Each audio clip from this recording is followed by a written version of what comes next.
Hello students, मैं commerce वाले गुरुजी।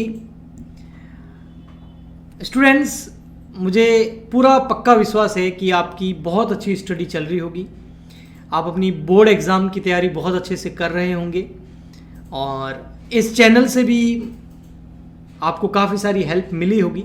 बहुत सारे वीडियोस बने हुए हैं और आते भी रहते हैं, तो आप इस चैनल के साथ जुड़े रहें और थोड़ा सा हमारा सपोर्ट ज़रूर करें, है ना, क्योंकि जितनी हम मेहनत कर रहे हैं उतने हमारे सब्सक्राइबर नहीं हैं, ये आप भी जानते हैं। तो वो तभी होंगे जब आप लोग शेयर करेंगे और सब्सक्राइब करेंगे, लाइक करेंगे, क्योंकि आपको हेल्प तो मिल रही है। ऐसा मुझे आपके कमेंट जो है, आपके जितने सारे कमेंट हैं उसको पढ़कर मुझे लगता है कि आप लोगों को बहुत हेल्प मिल रही है इस चैनल से। सबसे पहले ऑल द बेस्ट आपके एग्ज़ाम के लिए। लगभग 1 महीना और कुछ एक दिन बाकी है आपके एग्ज़ाम में।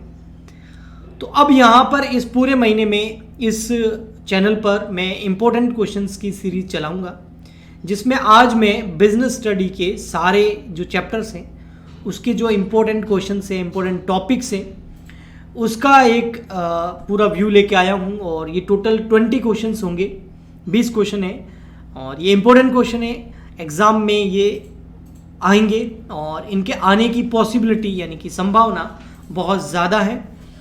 हाँ, मैं ये नहीं कहता कि इसके अलावा और कुछ नहीं आएगा, लेकिन उनके आने की संभावना, पॉसिबिलिटी ज़्यादा है। और इम्पोर्टेंट क्वेश्चन का मतलब भी यही होता है कि वे क्वेश्चंस जिनके आने की पॉसिबिलिटी ज़्यादा होती है वो इम्पोर्टेंट क्वेश्चन होते हैं। तो आइए स्टार्ट करते हैं। हाँ, ये आप देख रहे होंगे पूरा यहाँ पर कॉमर्स वाले गुरुजी लिखा हुआ। आप चाहते हैं कि आपको ये वाला PDF चाहिए तो आपको हमारी ऐप पे मिल जाएगा। कॉमर्स वाले गुरुजी ऐप पे आपको ये वाला PDF मिल जाएगा। अदरवाइज़ आप YouTube वीडियो देखने के साथ साथ इसको नोट भी कर सकते हैं। RBSE क्लास 12th के लिए है ये, सबसे पहले मैं बता दूं। वैसे नेक्स्ट ईयर आपका RBSE और CBSE दोनों कोर्स सेम होने वाला है, लेकिन इस साल तो नहीं है। तो RBSE क्लास 12th के लिए हैं और ये एग्ज़ाम कौन से, बोर्ड एग्ज़ाम 2021 के लिए है। बिजनेस स्टडी सब्जेक्ट व्यवसाय अध्ययन है। हाँ, उसके इम्पोर्टेंट थ्योरी क्वेश्चंस हैं, थ्योरी टॉपिक्स हैं। चैप्टर वाइज दे रखे हैं। तो सबसे पहले चैप्टर नंबर 1। इसमें ये सबसे इजी क्वेश्चन भी हैं और इम्पोर्टेंट भी हैं, और ये है कि प्रबंध जो है यानी कि मैनेजमेंट जो है वो साइंस भी है और आर्ट भी है। मैंने हिंदी इंग्लिश दोनों के लिए लिखा है ताकि दोनों मीडियम वाले इसका फ़ायदा उठा सके। प्रबंध एक कला एवं विज्ञान दोनों के रूप में। हिंदी की बिजनेस स्टडी के वीडियोस मैंने बना रखे हैं इसी चैनल पर, तो उसकी लिस्ट जो है, प्ले लिस्ट में जो है आपको वो सारे लेक्चर मिल जाएंगे पूरी बुक के। हाँ, उसमें सारे चैप्टर्स आपके इस बार कोर्स में नहीं है। चैप्टर नंबर 9th नहीं है, चैप्टर नंबर आपका 10th नहीं है और चैप्टर नंबर 15, ये 3 मत करना, बाकी सारे चैप्टर्स आप कर सकते हो। इंग्लिश मीडियम के नहीं है। इंग्लिश मीडियम के जो है वो हमारी ऐप पे अवेलेबल है, तो वहाँ पर जाके आप बाय भी कर सकते हो। अभी 50% जो है वहाँ पर डिस्काउंट चल रहा है। आइए हम वापस चैप्टर नंबर 1 के इंपॉर्टेंट क्वेश्चंस पे चलते हैं। प्रबंध एक कला एवं विज्ञान दोनों के रूप में, यानी कि मैनेजमेंट जो है वो साइंस है या आर्ट है, ये वाला इंपॉर्टेंट है क्वेश्चन। प्रबंध एक बहुविद्या के रूप में, यानी कि प्रबंध जो है मैनेजमेंट है जो मल्टी डिसिप्लिनरी है, यानी कि एक कोई सब्जेक्ट नहीं है, काफ़ी सारे सब्जेक्ट से थोड़ा थोड़ा टॉपिक लेके जो है मैनेजमेंट को बनाया गया है। तो ये भी एक इम्पोर्टेंट टॉपिक है एग्जाम पर्पज से इस चैप्टर से। और ऑब्जेक्टिव, प्रबंध के उद्देश्य, है ना, ये भी एक इम्पोर्टेंट टॉपिक है।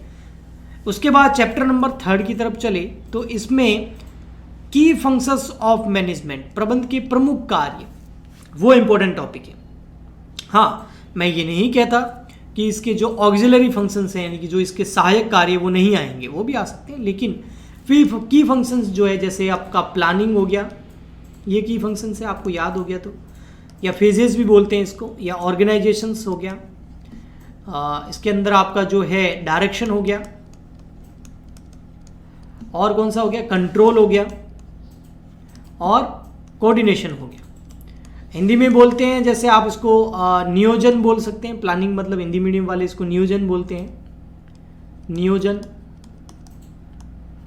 और ऑर्गेनाइजेशन मतलब संगठन, डायरेक्शन मतलब निर्देशन, और कंट्रोल मतलब नियंत्रण, और कोऑर्डिनेशन मतलब समन्वय। ओके, ठीक है, आगे बढ़ते हैं सर।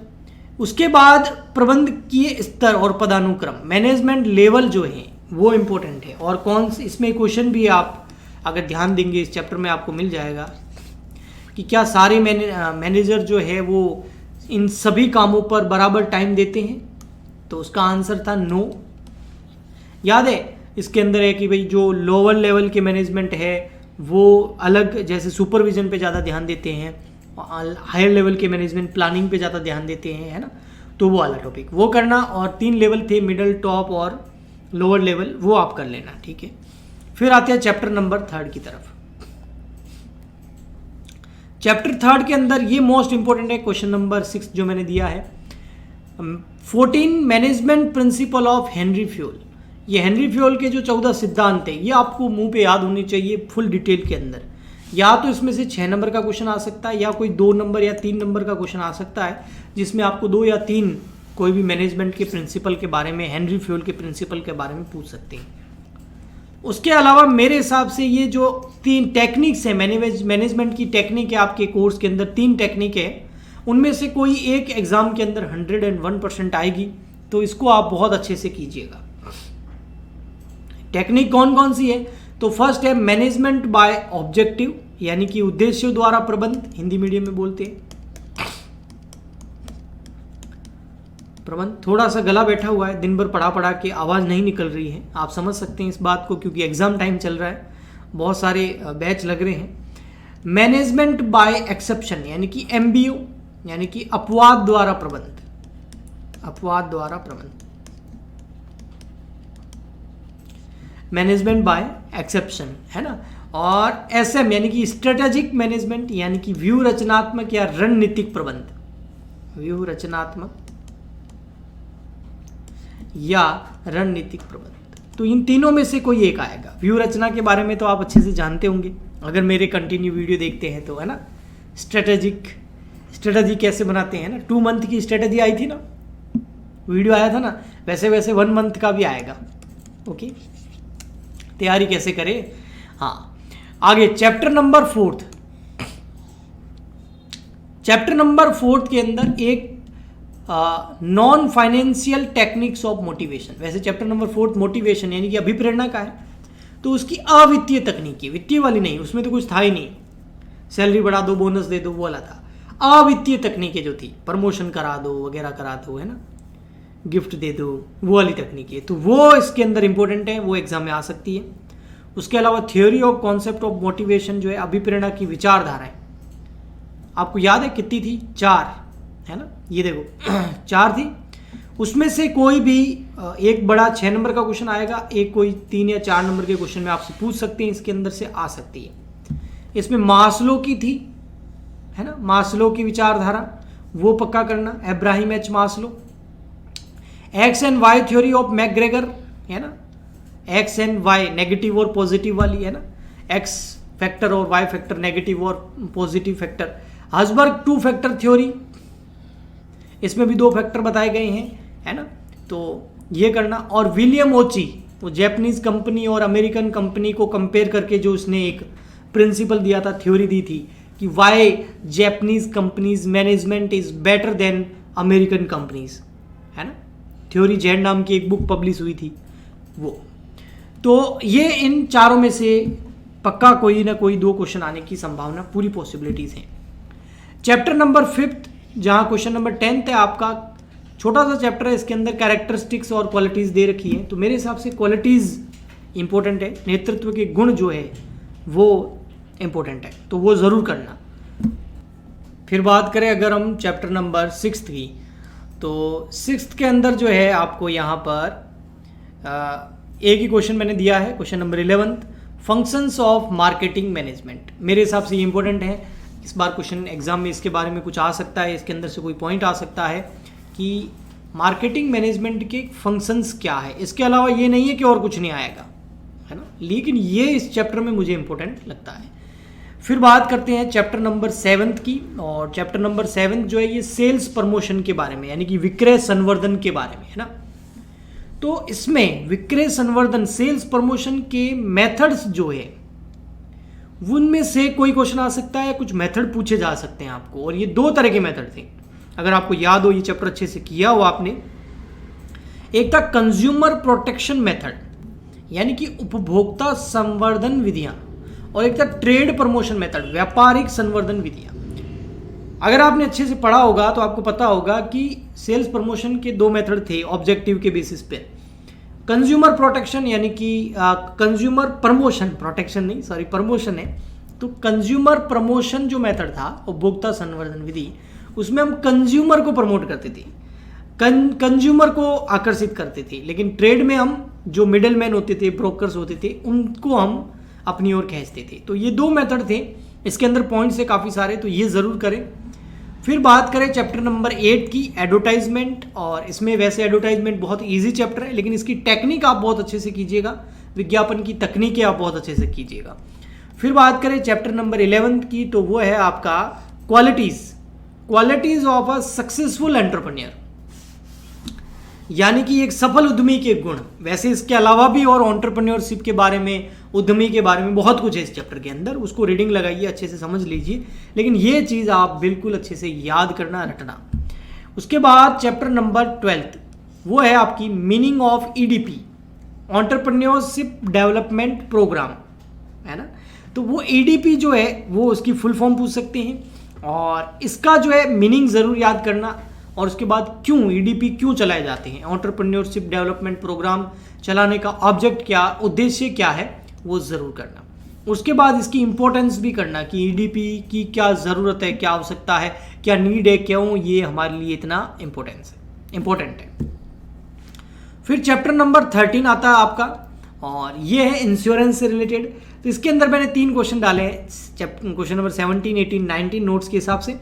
तो इसके में मुझे लगता है कि स्कोप या काइंड्स ऑफ इंश्योरेंस पूछ सकते हैं, बीमे का प्रकार पूछ सकते हैं, लाइफ इंश्योरेंस, जनरल इंश्योरेंस वगैरह वगैरह, मरीन इंश्योरेंस, फायर इंश्योरेंस, या इसके क्षेत्र कौन से हैं, इसके स्कोप क्या है, वो उसके बारे में पूछा जा सकता है। सोशल सिक्योरिटी नाम का एक इसके अंदर टॉपिक है, उसमें से भी क्वेश्चन आ सकता है। और फिर इंपॉर्टेंस ऑफ इंश्योरेंस, बीमा की क्यों आवश्यकता है, क्यों ज़रूरी है, नीड क्या है, वो भी आ सकता है। इसके अलावा इसमें पीछे एजेंट के बारे में भी कुछ क्वेश्चन है, वो भी आप ज़रूर कीजिएगा, मैंने शामिल नहीं किया, लेकिन उसमें से क्वेश्चन, छोटे क्वेश्चन उसमें से बन सकते हैं।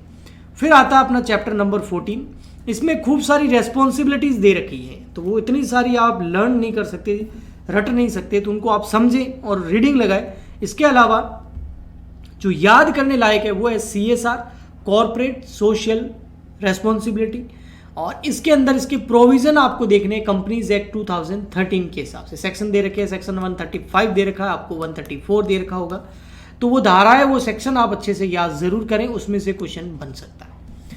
तो मेरे हिसाब से ये इम्पोर्टेंट 20 क्वेश्चन हैं, चैप्टर वाइज मैंने दे रखे हैं, और अगर आपको ये चाहिए तो हमारी ऐप पे आपको मिल जाएंगे, और बहुत सस्ते के अंदर। और अगर आप चाहते नहीं सर हम तो यहीं से नोट करेंगे, तो वीडियो पॉज करते जाइए और नोट करते जाइए।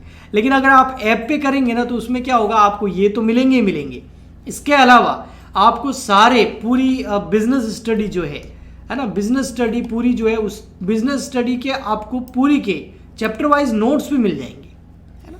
कॉमर्स वाले गुरुजी जो ऐप है, वहाँ पर नोट्स कह रहा हूँ बेटा, लेक्चर नहीं कह रहा हूँ, वीडियो खरीदने के लिए, कोर्स खरीदने के लिए नहीं कह रहा हूँ, वहाँ पर एक नोट्स का भी हमने एक बना रखा है, नोट्स मिल जाएंगे। वो हिंदी मीडियम के लिए अलग है और इंग्लिश मीडियम के लिए अलग है। उसमें आपको बिजनेस स्टडी के पूरे चैप्टर्स वाइज नोट्स भी मिल जाएंगे। चैप्टर नंबर 9, 10 और 15 नहीं मिलेंगे, क्योंकि वो इस बार कोविड-19 की वजह से हमारे कोर्स से हटा दिए। हाँ, बाकी आपको ये तो मिलेंगे ही मिलेंगे, जो ये इंपॉर्टेंट क्वेश्चंस वगैरह होते हैं, और भी कई मटेरियल जो मैं डालूंगा वो तो मिलेगा ही मिलेगा, बस एक बार आपको वो खरीदना होगा। और मेरे हिसाब से 100 रुपये के आसपास है, कोई महंगा भी नहीं है, ठीक है। और उसमें आपको ये भी मिल जाएंगे और सारे चैप्टर के नोट्स भी मिल जाएंगे आपको। इंपॉर्टेंट क्वेश्चन तो ऐसे मिलते ही रहेंगे बिजनेस स्टडी के अंदर, तो अगर वो आप चाहे तो खरीद सकते हैं, नहीं तो आप ये इंपॉर्टेंट क्वेश्चन आपके सामने हैं, जो आपको मैंने अभी बताए हैं, इसको नोट करके अपनी पढ़ाई स्टार्ट कीजिए। मेरी तरफ से आपको ऑल दी बेस्ट है। हाँ, ज़्यादा से ज़्यादा लाइक करें, शेयर करें, सपोर्ट कीजिए, ताकि मैं और भी ऐसे वीडियो बनाऊँ आपके लिए यूट्यूब पर। इसके अलावा एक काम आप कर सकते हैं कि जल्दी ही अब जो है अकाउंटेंसी के भी ऐसे ही इंपॉर्टेंट क्वेश्चन मैं लेके आऊँगा, तो आप हमारे साथ जुड़े रहे, बेल आइकन जो है वो ऑन करते हैं उसको, मतलब है ना नोटिफिकेशन वाली बेल, ताकि कुछ भी नया वीडियो आए तो आप मिस नहीं करो। और अकाउंटेंसी के आएंगे इसके ऊपर इंपॉर्टेंट क्वेश्चन थोड़े टाइम बाद में। इसके अलावा 1 मंथ स्ट्रेटेजी के ऊपर वीडियो भी आएगा, इसी एग्ज़ाम से पहले पहले आ जाएंगे, अभी 10 दिन बाद में मैं डाल दूंगा उसको। और इसके अलावा फिर आपके एग्ज़ाम में आपको पेपर कैसे सॉल्व करना है उसके बारे में भी एक वीडियो आएगा। मतलब कंटिन्यू आपकी गाइडेंस के लिए और आपके लिए कुछ इसके ऊपर वीडियोस आते रहेंगे। तो अगर वास्तव में आपको बहुत हेल्प मिलती है इस चैनल से, तो उसके लिए आप कमेंट करते हैं बहुत सारे, आप बहुत सारी विशेष देते हैं, उसके लिए तो आपको बहुत बहुत धन्यवाद, थैंक यू। लेकिन थोड़ा सा सब्सक्राइबर की ओर भी ध्यान दीजिए, वो भी ज़रूरी है बढ़ने, है ना, तभी तो हम आपकी और हेल्प कर पाएंगे, अपनी फैमिली बड़ी होती जाएगी। बाकी हम मिलते हैं अगले वीडियो में, तब तक के लिए गुड बाय, थैंक यू।